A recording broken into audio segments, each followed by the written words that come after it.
Hey, bestie, this is Maryanne Dersch with the Influential Nonprofit.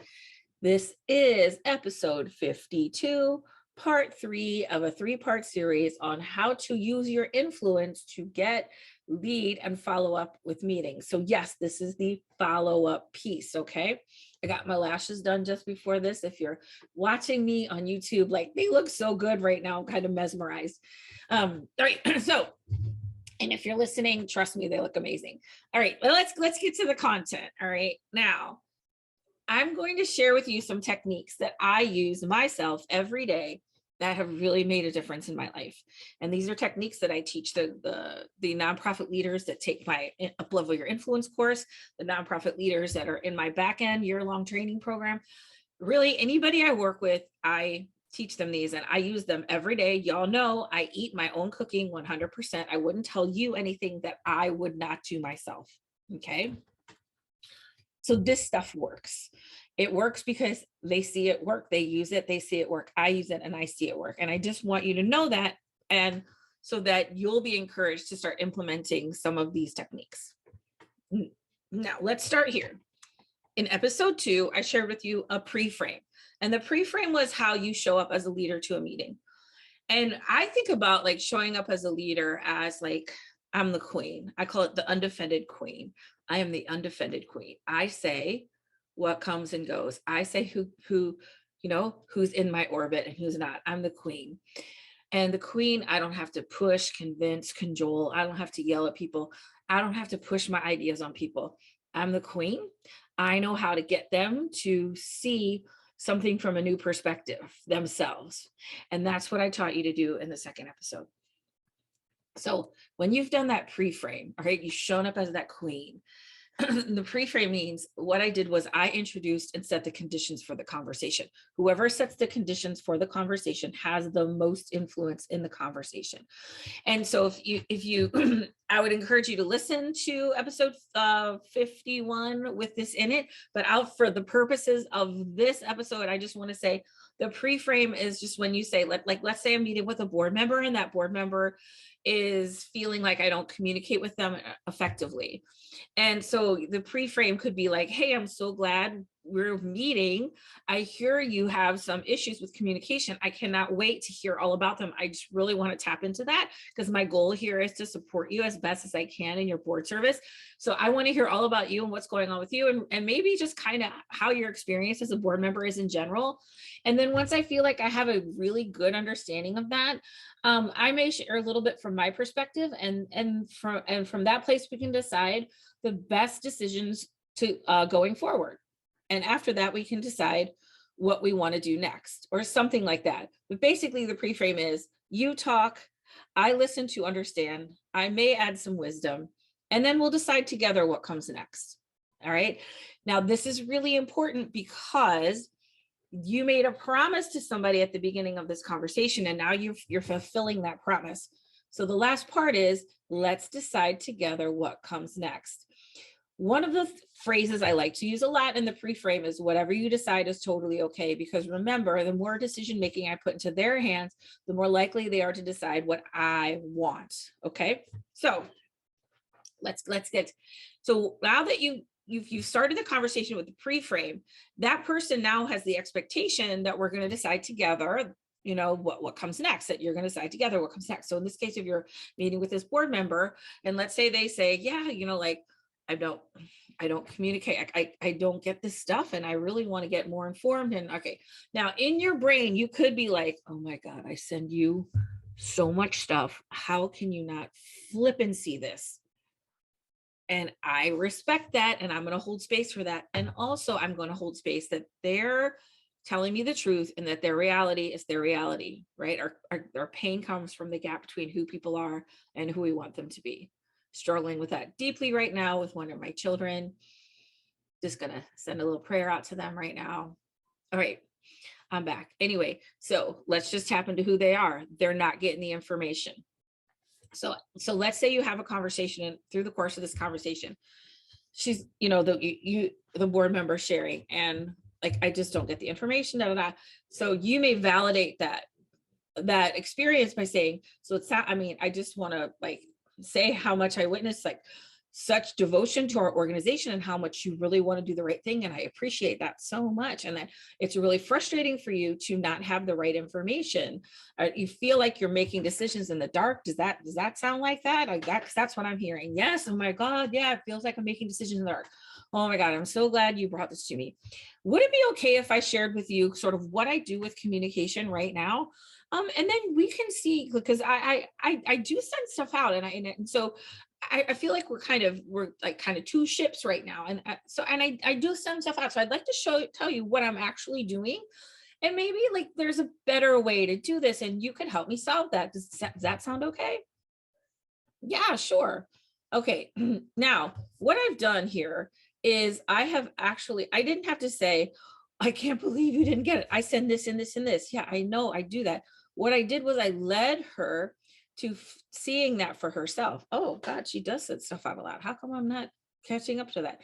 Releasing the guilt or shame, because anytime I make people feel guilt or shame, they're going to collapse, right? And they're going to push back. Hey, it's no problem. Let's figure this out together. When we decide, okay, so now let's say we've had the conversation and we realize that there's some suggestions for how to communicate differently. So now you want to decide what the next steps are in this conversation. Okay. Now here's the thing. Sometimes you can resolve it right then. So let's say you're having this and you decide in that moment, that, hey, I'm going to start giving out information like this. And she's like, great, that sounds great. Now, and you can say, okay, we're good. We're done. This feels complete. Most conversations don't end with that much completeness. Most conversations may need a little bit of follow-up or a lot of follow-up. And if that's the case, this is where all this stuff is going to kick in. So in the example that I'm sharing with you, maybe you say, how about this? I'll try this stuff for a month and then you see how well you're connecting to it. And why don't we, it's June 1st. Why don't we connect like the beginning of July or maybe right after the holiday? And I can see how this is going for you. Do you feel more connected? Blah, blah, blah. If this was me, I would absolutely do that because I want to make sure that that person is really connecting to the information and that I'm holding myself and that person accountable for receiving information. And by scheduling a follow-up, I know that they're going to be more attuned because they have to answer for it. So I would schedule a follow-up. In any example that you want to schedule a follow-up. Let's say you're sitting with a donor or a potential donor and they're like, yeah, I'm really interested. I need to look at our business budget, or I need to talk to my wife because, we don't spend this much money without talking to each other. Oh yeah, that's fine. Or they may say, maybe you're like trying to get a sponsorship for an event or something like, well, let me look over your proposal and I'll take it to our meeting and I'll get back to you. All right. So this is what you're going to do in every single instance, every single time. If there is a follow-up, you put that follow-up on the calendar in that moment. It is not, let me go back to my office and look at my schedule. Everybody's got a phone. Everybody's got their schedule with them. Schedule it right then in the moment, because that follow-up, you've got them. All right. The more distance, right, the less invested they are. So when you schedule that follow-up, you're doing a couple of things. One is you're moving the deal forward, right? So that means if they're interested, let's put it on the books. 2, you're releasing the people who really aren't interested, because I told them, and you told them in your pre-frame, hey, whatever you decide is totally okay. And you can say, listen, if this isn't for you, that's completely fine. Not a problem. But if it is, let's keep talking about it and let's get something on the calendar now. So we can avoid that follow-up and the email and the, and the missed emails and stuff like that. Okay, right. Most people will say, sure. Now, the first time you ask, you may be like, a little bit nervous. That's cool. You got to be bad at it to be good at it. You got to be good at it to be great at it. That's my friend Sonia Sala's quote, and she's awesome. So listen to that. It may not come across as smoothly as you like the first time. That's okay. You're going to get good at this, and you're going to hold your ground because you're the queen or the king, right? You're the queen. I'm the queen, and I hold my ground. And also, I'm willing to speak the truth, because the other thing that this helps you with is ending what I call fantasy relationships, where people are too polite to say no. So they don't want to say no because they really like you and they like your organization. But it's just not for them. And I don't know that they're not connected to it. Hey, that's cool. Um, you know, I'm willing to release that person. Then remember, my job is to get to know as fast as possible. Because the more no's I hear, the more that means yeses are coming. If I'm not willing to hear no, it's going to be hard for me to hear a yes. Because that's just part of hearing. No's is just part of getting to yes. Okay. So it ends the fantasy relationship. It helps us to focus on the prospects that are a good fit and release the ones that aren't, instead of spending a lot of time, money, energy on people who just weren't a good fit. They were just too embarrassed to say no in the moment, and you did not want to hear no in the moment, and you are willing to say, hey, let me think about it, get back to you. Now, I am all for people wanting to take a time to think about something. When somebody wants to join my course, I want people in 100%, right? I want people who are 100% like, yeah, I want to do this. And I need to think about the budget, and I need to think about, how like getting my kids picked up from school during your class time, like that kind of stuff, like no problem. Why don't you go work that out? How long do you think it would take for you to I don't know, a couple days. Okay, so it's Wednesday. How about Monday? Why don't we connect on Monday? Okay, sure. What's a good time for you? So instead of saying, yeah, I'll follow up with you on Monday, I'm like, great. What time on Monday? I'll send you an invite. I want them on the calendar. And if they hesitate, they're like, oh, I'm not sure. And I'm not sure. I say, okay, what's the hesitation? If this isn't for you, I completely get it. And if not, let's keep the conversation moving forward. Well, yeah, it really isn't for me. That's totally fine. Give them permission to say no. What's clogging up your calendar, or what could be clogging up your calendar, is that you're chasing people who maybe just didn't want to say no in the moment. So in the pre-frame at the beginning of the meeting, by giving them permission to say no, whatever you decide is totally okay. The decision's up to you. Then they're more likely to speak the truth. And if they're hesitant, you can say, speak your truth. You may not use that language. You can say, hey, if this isn't for you, I totally understand. And then you can then you have to schedule a follow-up or let them go. Almost always, I would not almost always, but I would say 80 to 90% of the time, there's going to be some follow-up. So it's really important that you get good at doing this follow-up. And because then what happens is like, okay, well, I'll email you at the beginning of the month and see what's happening.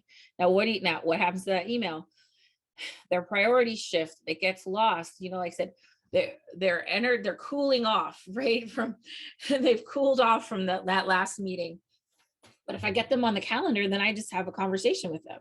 And you know what's really fun about this is because I'll say people are like, I'm interested in taking your course, but like May isn't a really good time. It's like my kid's graduating and Like, okay, well, what would be a good time? Well, I do it in August and November. Oh, August is much better. Awesome. How about this? How about we just put a day on the calendar for right now for just, like a 20-minute call in July to see how you're doing. And if you're interested, we can talk about it. And if not, it would be just great to catch up with you and see what's going on. I really keep it open for people. And, because and also I truly mean that. Like, I would love to have you. And also that's fine. What's meant for me is meant for me, and what's not is okay. And I put that on the calendar. And what's fun is like, I'll open my calendar and be like, wow, I get to talk with Haley. Oh, that's so cool. Cause I remember people fondly and get excited when they show up on my calendar. Cause I haven't had to think about them. The reason I haven't had to think about them is because they were on my calendar. I can just let it go. So once I get somebody scheduled, then I just let it go. And, I don't have to follow up with them. I don't have to chase them. I don't have to get disappointed when they're not responding. They're on my calendar. The deal's moving forward. We do that in the moment at the meeting. On the calendar, deal's moving forward. Now, they could cancel. I get that. And you can deal with that when it happens. Hey, I can't meet with you. maybe again they cooled off or it wasn't right. You could reschedule them in the moment, and if not, that's okay too. I'm not a chaser. Okay, the queen doesn't chase. Now other people have different approaches, and I get that. You have to do what's right for you. I read this book on objections, and this guy was like, I called this guy every day for 50 days until he took my meeting. And that is an approach. I get that. That's just not my approach, and that's not what's energy rich and feels good to me.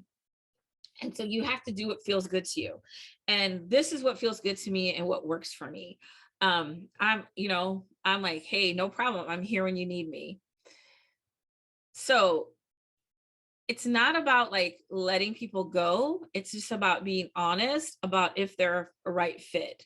Because I want to spend the majority of my time and my energy on people who are going to be a right fit. And I know you want to too. Now, let me go back really quickly to the example of not a dispute, but a miscommunication between a board member and a staff member. That never happens, right? So if you notice in that, in the example, in the dialogue that I gave to you, I didn't defend my position. I didn't say, here's how many. I said, I listened, I validated them. I said, here's what I'm hearing. They felt seen and heard, and then they relaxed. And I could say, hey, I'd love to show you what I do for communications. So you and I can figure out what the gap is and how we can close it. Yeah. Okay. All right. And then you can say, how about I implement this, over the next month or so. And then let's circle back around and see how you're doing and if you're more connected. And again, like I said, the reason I would do that is to hold them accountable for actually trying out whatever new system we implemented, because they know that they have to, that they have committed to stepping in and giving feedback. This makes you a very powerful leader. And I'm telling you this 100% truth. This makes you a very powerful person because you have raised your standards for what you will and will not accept. And if you will and will not accept a fantasy relationship, if you will and will not accept the let me think about it and get back to you excuse, which I don't want to say it's an excuse. I just want to say people say it sometimes because they don't want to disappoint you in the moment. If they want to think about it, great. Give them time to think about it and then get them on the calendar. If they hesitate, then ask, I'm sensing hesitation. Tell me what that's about. Speak the truth. Raise your standards, speak the truth, put people on your calendar who really want to be there, let everybody else go. I'm telling you, this has like transformed my life. And now people just know that's how I work. So anytime I'm meeting with somebody and I'll be like, okay, so next step, let's get that on the calendar. Like now they're expecting it, So say somebody wants to take my course and we have a follow-up call and they say, okay, yeah, I need to just take care of a few things. And then I'm ready. I'm like, great, let's do it. And I set a time of that time and that they actually get on a call with me and I enroll them live in that moment. Because what was happening is I was sending people links and I'm like sweating it out to when they fill out the link. And if they stress at that, then I can say, I'm sensing hesitation. Tell me what that's about. So I hope you can see like how putting these practices in of really deciding the next step in the moment and then scheduling that next step in the moment is going to transform how you work and how you become a very powerful leader because you are moving your process along and you're not giving your power away to people who may or may not get back to you. I'm going to give you one more quick example. So I do this donor attraction forum every year. And my main job, I have a company that does it for me. My friend Leanne, Marie Webster, she does Email with Heart. She's been on my podcast. Her company actually manages this project for me. My job is to book speakers. I met someone, I had a conversation with them. I thought in that conversation that they committed to doing this event. I'm sending follow-up stuff. And that person said, hey, I think there's been a misunderstanding. I said I would think about it and get back to you. And I was like, oh, okay. Yeah, I completely understand. And I just kind of let that person go because I can tell you 100% for sure there's no way having that conversation that I would have said, yeah, sure, let me think about it, get back to me. I have speakers to book, right? You have money to raise. I wouldn't have said, yeah, sure, like, let me just give you all the power. Right? Let me just give you all the power. Like, sure, go ahead, take your time. Like, no, I have speakers to book. If you're not in, that's cool. And if you are, that's awesome. Let's talk about it. If you're not in, that's cool. If you're in, but you got questions, let's talk about them. But I know and also maybe that happened. I don't think it did. And I just said, hey, I completely understand. And I just, I can't exactly say, I can't in fact remember what I said in the email, but I think I just said something like, I completely understand. It's in no worries, I'm happy to find other speakers. And I just use that as a learning experience. And I learned what it was like to give my power away. And then I learned what it was like to take my power back. So take your power back. All right. Take your power back and just keep those things moving forward or release them if they don't. And I would love, love, love, love, love my emails and the show notes. You can go, it's Maryanne at courageouscommunication.com. You can email me anytime. If you're using these things and they work, let me know. I'd love to hear some feedback from you. So that is it for me for this episode of The Influential Nonprofit. I have some guests coming up that are going to be amazing. I'm so excited. I am hosting another masterclass in July that I'll tell you all about. And so that's it for me. If you haven't yet, which I don't know why you wouldn't, go to theinfluentialnonprofit.com. You can shoot your email in and you will get my Uplevel Your Influence Starter Kit. In that, it has the exact template, word for word, exactly what I just told you of these 3 sessions, how to, or actually the last 2 sessions of how to host and how to follow up with a meeting. It's like line by line dialogue, step by step. You want to download that and use that because it does take some practice to get good at this. And if you're not good at the beginning, that's totally fine. But having the script definitely helps you because it is a very different way to have a conversation that you might not be used to. But once you get used to it, you are going to be crushing it. All right. See you next time on The Influential Nonprofit.